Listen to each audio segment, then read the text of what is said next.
स्वागत है आपका YouTube चैनल छत्तीसगढ़ टुडे में। आज है 10 अगस्त 2021 दिन मंगलवार और आज के महत्वपूर्ण छत्तीसगढ़ करंट अफेयर प्रश्नों को हल करेंगे। तो चलिए शुरू करते हैं। हमारा पहला प्रश्न है, हाल ही में राज्यपाल अनुसुईया उइके ने bedside approach to clinical cardiology नामक पुस्तक का विमोचन किया। यह किताब किसके द्वारा लिखी गई है? इसका आंसर है option A, doctor Chandan Kumar Das ने। हाल ही में राज्यपाल अनुसुईया उइके ने bedside approach to clinical cardiology नामक पुस्तक का विमोचन किया। यह किताब डॉक्टर चंदन कुमार दास द्वारा लिखी गई है। यह पुस्तक MBBS के अतिरिक्त MD तथा DM के छात्रों के लिए भी लिखी गई है। साथ ही जो फिजिशियन कार्यरत हैं उनके लिए भी यह पुस्तक लाभदायक है। वे कहते हैं कि अगर डॉक्टर रोगी के साथ ज़्यादा समय देकर उसके लक्षण का सही विश्लेषण करे तो आधे से ज़्यादा रोग प्राथमिक स्तर पर ही ठीक हो सकता है, परंतु आधुनिक मशीनों का ज़रूरत से ज़्यादा इस्तेमाल हो रहा है, जिसके कारण मरीज और डॉक्टर के बीच फासला भी दूर होते जा रहे हैं। इस पुस्तक को डॉक्टर और मरीज के मध्य तकलीफ़ों का सही विश्लेषण और उसकी जाँच के बारे में लिखा गया है। हमारा अगला प्रश्न है, छत्तीसगढ़ जनजातीय एटलस जारी करने वाला देश के कौन से नंबर का राज्य बन गया है? इसका आंसर है ऑप्शन बी, तीसरा। छत्तीसगढ़ राज्य जनजातीय एटलस जारी करने वाला देश का तीसरे क्रम का राज्य बन गया है।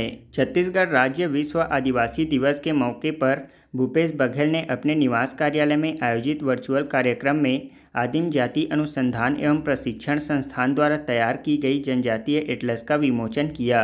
विमोचन करने के साथ ही हमारा छत्तीसगढ़, उड़ीसा और झारखंड के बाद जनजातीय एटलस जारी करने वाला छत्तीसगढ़ तीसरा राज्य बन गया है। इस जनजातीय एटलस में राज्य की जनजातियों की संस्कृति, रीति रिवाज, बोलियों की जानकारी, जनजातीय आर्ट एवं क्राफ्ट, तीज त्योहार, नृत्य, जनजातीय पर्यटन आदि के बारे में विस्तार से दर्शाया गया है। इस एटलस में राज्य की 42 जनजातियों के संबंध में संक्षिप्त विवरण जिलेवार पर्यावास के रूप में इनसेट मैप के माध्यम से तैयार किया गया है। पर्यावास रूप में रेखा के साथ साथ जिलेवार प्रमुखता से निवासरत जनजातियों, वन क्षेत्र एवं विभिन्न पारिस्थितिकी जानकारी प्रस्तुत की गई है। इसे चिप्स द्वारा तैयार किया गया है। हमारा अगला प्रश्न है, हाल ही में कौन सा राज्य राष्ट्रीय शिक्षा नीति लागू करने वाला देश का पहला राज्य बन गया है? इसका आंसर है ऑप्शन ए, कर्नाटक राज्य। कर्नाटक राज्य राष्ट्रीय शिक्षा नीति 2020 लागू करने वाला देश का पहला राज्य बन गया है। नए मंत्रिमंडल के पदभार ग्रहण करने के बाद उच्च शिक्षा मंत्री अश्वत्थ नारायण ने शिक्षा विभाग और उच्च शिक्षा परिषद के अधिकारियों के साथ बैठक के बाद यह घोषणा की है। इसे लागू करने का आदेश कर्नाटक सरकार द्वारा जारी कर दिया गया है। इस नीति के अनुसार विद्यार्थियों के पास अन्य बातों के अलावा 3 साल की स्नातक या 4 साल की ऑनर्स की डिग्री हासिल करने की छूट होगी। उच्च शिक्षा संस्थानों में भारी संख्या में नई सीटें जोड़ने का भी लक्ष्य रखा गया है। इस नीति के तहत विभिन्न सुधारों के माध्यम से शिक्षा प्रणाली को पूरी तरह से बदलने का प्रयास किया जाएगा। इसका उद्देश्य व्यावसायिक शिक्षा सहित उच्च शिक्षा में सकल नामांकन अनुपात को 2018 में 26.3% से बढ़ाकर 2035 तक 50% करना है। साथ ही उच्च शिक्षा संस्थानों में भारी संख्या में नई सीटें जोड़ने का भी लक्ष्य रखा गया है। हमारा अगला प्रश्न है, छत्तीसगढ़ में नल जल मिशन के तहत मिशन में प्रति व्यक्ति प्रतिदिन कितने लीटर के मान से जलापूर्ति की जाएगी? इसका आंसर है ऑप्शन बी, 55 लीटर प्रति व्यक्ति। छत्तीसगढ़ राज्य में नल जल मिशन के तहत मिशन में प्रति व्यक्ति प्रतिदिन 55 लीटर के मान से जलापूर्ति की जाएगी। बता दें कि केंद्र सरकार की महत्वाकांक्षी जल जीवन मिशन के तहत छत्तीसगढ़ राज्य में नल जल योजना संचालित है। इस अभियान के तहत छत्तीसगढ़ में वर्ष 2023 तक राज्य के हर घर में मुफ्त नल कनेक्शन देने का लक्ष्य रखा गया है। इस मिशन में प्रति व्यक्ति प्रतिदिन 55 लीटर के मान से जल आपूर्ति की मापदंड को ध्यान में रखते हुए राज्य में नरवा विकास योजना में वाटर रिचार्जिंग का काम बड़े पैमाने पर किया जा रहा है। इस वाटर रिचार्जिंग के कार्य से कई क्षेत्रों में जल स्तर में वृद्धि हुई है। इस जल जीवन मिशन के तहत प्रदेश के 39.81 लाख से अधिक परिवारों को घरेलू नल कनेक्शन दिया जाएगा। इसी योजना को केंद्र सरकार ने 2024 तक देश के हर घर में शुद्ध पेयजल पहुंचाने का लक्ष्य रखा है। केंद्र सरकार द्वारा इस मिशन के लिए राज्यों को सामान्य रूप से 50% राशि उपलब्ध कराई जा रही है, जिसे हाल ही में भूपेश बघेल ने केंद्र से 75% किए जाने की मांग की है। हमारा अगला प्रश्न है, भारत ने टोक्यो ओलंपिक 2020 में कुल कितने स्वर्ण पदक प्राप्त किए हैं? इसका आंसर है ऑप्शन डी 7। भारत ने टोक्यो ओलंपिक 2020 में कुल 7 पदक प्राप्त किए हैं। टोक्यो ओलंपिक 2020 8 अगस्त 2021 को समाप्त हो गया। इसे टोक्यो जापान में चौथी बार आयोजित किया गया था। इसमें भारतीय दल ने कुल 7 पदक जीते, जिसमें से 1 स्वर्ण पदक, 2 रजत पदक और 4 कांस्य पदक शामिल हैं। इसी के साथ देश 86 देशों की तालिका में 48वें स्थान पर रहा। इसमें पहले स्थान पर 113 पदक के साथ अमेरिका शीर्ष स्थान पर रहा, जिसमें से 39 स्वर्ण पदक, 41 रजत पदक और 33 कांस्य पदक शामिल हैं। इसमें शीर्ष स्थान पर अमेरिका, दूसरे स्थान पर चीन, तीसरे स्थान पर जापान और चौथे स्थान पर ग्रेट ब्रिटेन हैं।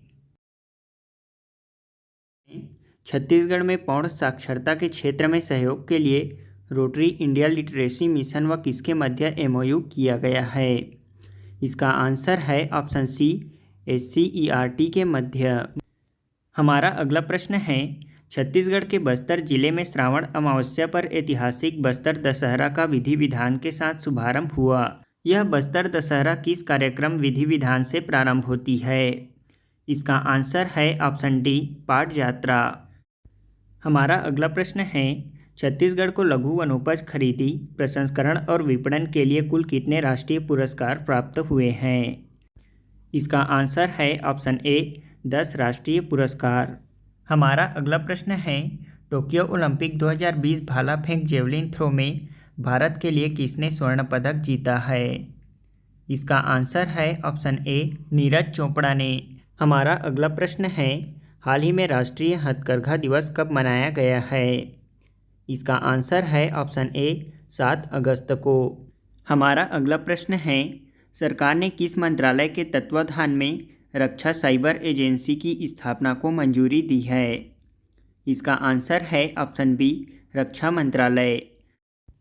अब हम कल के क्विज का आंसर जान लेते हैं। हमारा पहला प्रश्न था, राज्य में पोषण पखवाड़ा अभियान किस विभाग द्वारा संचालित किया जा रहा है?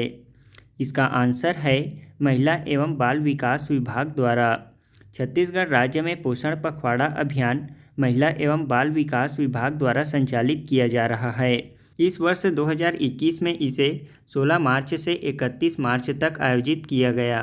पोषण पखवाड़ा का मुख्य उद्देश्य स्वास्थ्य पोषण के प्रति हितग्राहियों को जागरूक करना है और साथ ही सेवाओं तक उनकी पहुंच को सुगम भी बनाना है। इस वर्ष पोषण पखवाड़ा के दौरान सुपोषण संबंधी संदेशों को लक्षित परिवारों तक पहुंचाने और उद्देश्यों की पूर्ति के लिए विभिन्न आयोजन किए गए। इस दौरान आंगनबाड़ी केंद्रों में औषधि और फलदार पौधों का वितरण और रोपण, विभिन्न वाटिका का निर्माण, पोषण पंचायत का आयोजन तथा कुपोषित बच्चों का चिन्हांकन और संदर्भन किया गया। बता दें कि इस वर्ष पोषण के लिए 5 सूत्रों में प्रचार प्रसार के लिए अंतर्विभागीय समन्वय से सुपोषण रथ, पोषण मेला, एनीमिया कैंप, रैली, कृषक समूहों की बैठक जैसी गतिविधियां की गई है।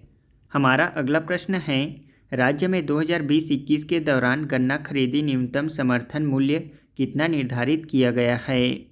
इसका आंसर है 355 रुपये प्रति क्विंटल। हमारा अगला प्रश्न है, राज्य की कामधेनु विश्वविद्यालय का नाम बदलकर किनके नाम पर किया गया है? इसका आंसर है वासुदेव चंद्राकर। राज्य की कामधेनु विश्वविद्यालय का नाम परिवर्तन कर वासुदेव चंद्राकर के नाम पर रखा गया है। बता दें कि वासुदेव चंद्राकर छत्तीसगढ़ के चाणक्य कहलाते थे, जो कि मुख्यमंत्री भूपेश बघेल के राजनीतिक गुरु थे। अब इस विश्वविद्यालय का नाम दाऊ श्री वासुदेव चंद्राकर कामधेनु विश्वविद्यालय अंजोरा दुर्ग है। इसकी स्थापना अप्रैल 2012 में की गई थी। यह प्रदेश का एकमात्र पशु चिकित्सा विश्वविद्यालय है। हमारा आज के क्विज का पहला प्रश्न है, छत्तीसगढ़ के किस खिलाड़ी को ब्रिटिश संसद के द्वारा शो इंस्पायर अवार्ड से सम्मानित किया गया है? दूसरा प्रश्न है, छत्तीसगढ़ में बरसाती भैया के नाम से कौन जाने जाते थे, जिनका निधन 2020 में हो गया।